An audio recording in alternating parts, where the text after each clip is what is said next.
Hallo liebe Freunde, ich begrüße euch zu einem neuen Video auf meinem Kanal. Und zwar heute geht es wieder um einen kleinen Kopfhörer, den habe ich wieder bei Action gekauft, und zwar den Roseland RH500. Ja, er trägt die stolze Bezeichnung Studio-Kopfhörer und wir schauen mal, ob das Headset auch wirklich Studioqualität bietet.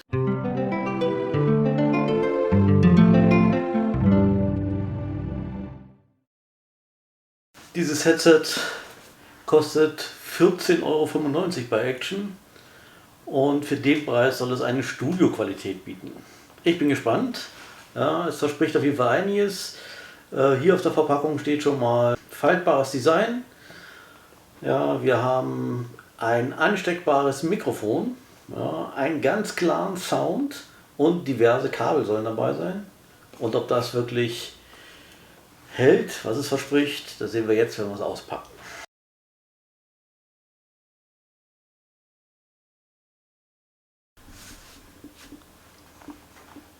Ausgepackt sind sie jetzt, das war wieder mal typisch. Ausgepackt sind sie jetzt, das war wieder mal typisch Action, nicht frustfrei. Die Verpackung war an der einen oder anderen Stelle zusammengeklebt. Das fördert so ein bisschen Aggressionspotenzial. Bevor wir uns den Kopfhörer respektive das Headset anschauen, schauen wir uns erstmal an, was wurde denn an Zubehör mitgeliefert. So, als erstes mal ist das alles gekommen in einer schönen Verpackung aus Kunstleder. Ja, das ist auch gleich ein Transportbeutel für das Headset. Wenn ihr unterwegs seid, könnt ihr das darin einpacken. Mal sehen, was da noch zum Vorschein kommt. So, es kommt zum Vorschein. Ganz klar, Bedienungsanleitung. Ganz, ganz wichtig. Ich knister euch mal wieder ins Ohr. So. Was sehen wir denn hier? Kopfhörer, Anschlüsse B3, ganz wichtig. 6,3er Klinke, Anschluss B2, Multimedia Port, 3,5 mm und Port B1 Mikrofon. Okay, mehr müssen wir wahrscheinlich nicht wissen. Hier ist noch ein Bedienpanel, das gehört wahrscheinlich zum Anschlusskabel dazu. Hier haben wir das Mikrofon, sehr schön, flexibler Kabel, macht jetzt auf den ersten Blick nicht den hochwertigsten Eindruck, aber da habe ich mich schon öfters getäuscht. Wir werden sehen, was es nachher kann. Dann haben wir, sehr gut, das freut mich immer, wenn es dabei ist, ein Y-Kabel, dass wir auch unterschiedliche Möglichkeiten haben, das Headset anzuschließen. Nicht nur an einem Handy, sozusagen, wo ich eine Kombi-Buchse habe für Mikrofon und Kopfhörer, sondern auch am PC, wo ich halt separate Buchsen habe. Jetzt haben wir hier ein Kabel mit zwei 3,5er Klinken, ein Kombi-Kabel sozusagen mit einer Steuerung fürs Mikrofon. Kann ich das Mikrofon ein- und ausschalten. Taster funktioniert recht gut. Dann habe ich hier ein Lautstärke-Drehrädchen. Ja, was soll ich dazu sagen? Funktioniert halt, ist relativ klein. Und ein Play- und Pause-Button. Das ist auch schon alles. Legen wir also mal hier hin. So, und was noch erstaunlich ist, was es noch dazu gibt, das ist sozusagen ein Kombikabel, 6,5er Klinke auf 3,5er Klinke. Damit habe ich also sehr viele Möglichkeiten, mein Headset anzuschließen. Ja, das ist der Umfang an Kabeln, sehr schön. Aber ich merke gerade, wenn ich hier mit die Kabel auf den Tisch lege, mache ich unheimlich Krach. Ich werde jetzt mal was Weicheres unterlegen, damit es im Ton etwas angenehmer wird für euch. Nicht, dass ihr euch wieder beschwert, dass der Ton so knarzt. Das wollen wir ja nicht. So, das ist also der komplette Lieferumfang. Jetzt schauen wir uns mal das Headset selber an. So, damit der Letzte auch weiß, wo er was hin tun muss, links und rechts gekennzeichnet.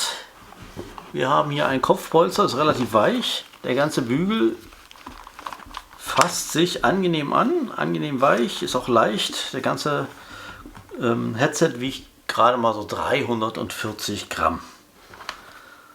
Ja, es ist relativ groß, wird also die Ohren schön bedecken. Hier haben wir die Anschlüsse dran. So, schauen wir mal hier hin. Hier haben wir die 6,5er Klinke. Hier haben wir die beiden 3,5er Klinken. Was ich jetzt natürlich nicht so schön finde, ist, dass die nicht gekennzeichnet sind, auf welcher Seite das Mikrofon ist und auf welcher Seite das Kabel hin muss. Ich meine, okay, es steht in der Bedienungsanleitung, aber ein kleines Symbol aufdrucken auf den Kunststoff wäre nicht zu viel verlangt an der Stelle. Also Roseland, wenn ihr mal eine Neuauflage macht von diesem Studio-Headset, bitte einfach eine kleine Kennzeichnung ran, damit jeder auch ohne Bedienungsanleitung weiß, wo muss mein Mikrofon ran.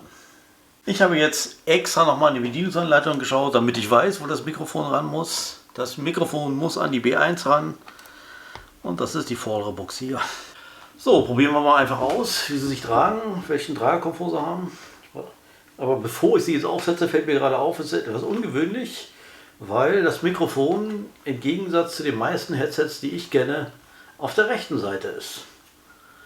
Ja, muss man sich daran gewöhnen. Normalerweise alle Headsets, die ich kenne, ist das Mikrofon auf der linken Seite.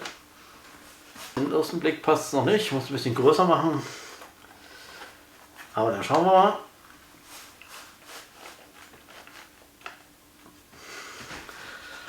Ja, ist relativ leicht, es schirmt gut ab. Ich höre jetzt meine Stimme nur noch ganz leise. Das ist okay. Ich hoffe, es kommt meine Stimme dann im Video auch noch halbwegs brauchbar rüber. Mikrofon, ja, flexibel, leicht zu bewegen. Alles in Ordnung.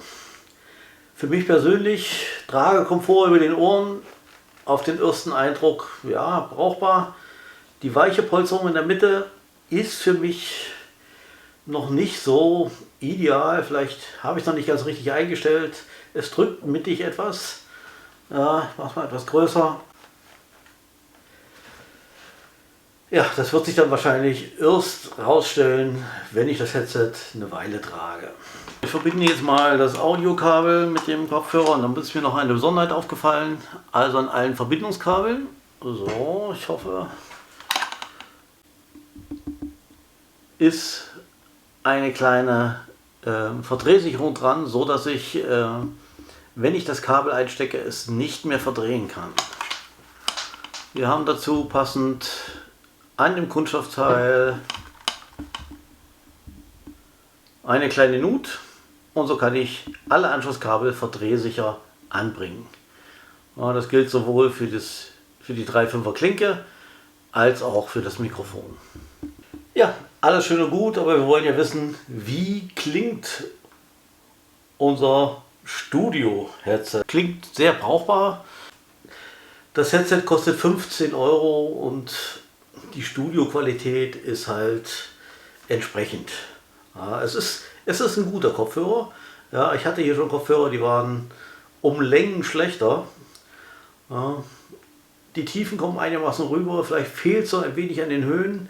Ich versuche mal jetzt was zu spielen und tue es mal ans Mikrofon und ich hoffe, vielleicht kommt es ja direkt bei euch vernünftig an und dann könnt ihr selbst urteilen.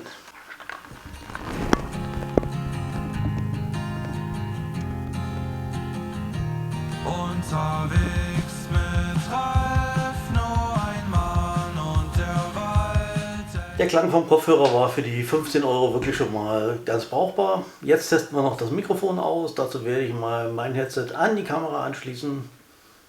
Los geht's. So, liebe Freunde, das ist jetzt das Mikrofon von unserem Roseland RH500 Studio Headset. Ich merke schon, ich glaube, es ist zu nah. Ich habe so ein Schnarzen im Kontrollmonitor. Ich hoffe, eure Ohren sind jetzt nicht abgefallen. Ich habe das Mikrofon jetzt ein bisschen weiter weg gemacht. Aber ich habe das Gefühl, es übersteuert immer noch so ein wenig. So, das ist jetzt der dritte Versuch und dann hoffen wir, dass es etwas besser wird. Ich höre mir das jetzt mal an und dann schauen wir mal. Das Mikrofon bedarf etwas Justiererei, also Justage, damit man vernünftig halbwegs einen Klang bekommt. Ja, es ist also irgendwo, glaube ich, kein Rauschfilter oder irgendwas zu vorhanden an der Stelle und Es kommt sehr leicht dazu, dass es übersteuert und schnarzt. Aber wenn ich einmal die richtige Einstellung gefunden habe, ja, dann ist es durchaus brauchbar. Der Klang ist also sehr verständlich. Die Stimme klingt etwas hell und blass. Ja, also da hatte ich auch schon Besseres, auch in der Preislage. Ja, liebe Freunde, kurzes Fazit zu diesem Studio-Headset RH500 von Roseland. Für den Preis von 15 Euro bekommt ihr einen brauchbaren Kopfhörer mit einem Mikrofon und einem Lieferumfang von allen Kabeln, die ihr so braucht für dieses Headset.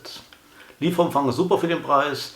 Qualität der Audiowiedergabe im Kopfhörer ist gut.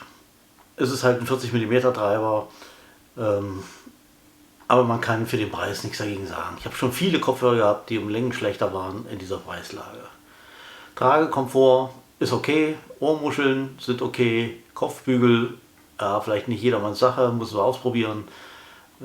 Mikrofon kriegt nur eine 2-, funktioniert gut, wenn man die richtige Einstellung gefunden hat, ist aber für mich persönlich so ein bisschen flach. Kaufempfehlung, na klar, wenn ihr für einen Kopfhörer braucht in einer günstigen Preislage bis 15 Euro, schlag zu, könnt ihr nichts falsch machen. Ist ein brauchbarer Kopfhörer mit einem vernünftigen Klang. Sucht ihr aber was wirklich eine gute Studioqualität hat, dann müsst ihr, ich glaube, da brauchen wir nicht drüber diskutieren, etwas mehr Geld ausgeben. So, das war es aber auch schon. Ja, ich hoffe, die Informationen haben euch ein bisschen weitergeholfen. Das Video hat euch gefallen. Lasst mir gerne ein Like da. Das heißt gerne, lasst ein Like da. Ja. Abonniert den Kanal, das kostet nichts und es unterstützt mich. Und wäre sehr schön, wenn ihr auch den einen oder anderen Kommentar schreiben könntet. Ja, auch das unterstützt meinen Kanal, damit ich motiviert bin, weiter diese Dinge zu testen für euch, damit ihr das nicht müsst und damit ihr, bevor ihr euch entscheidet, wisst, was ihr da kauft. Wir sehen uns dann beim nächsten Video und bis dahin, ciao liebe Freunde.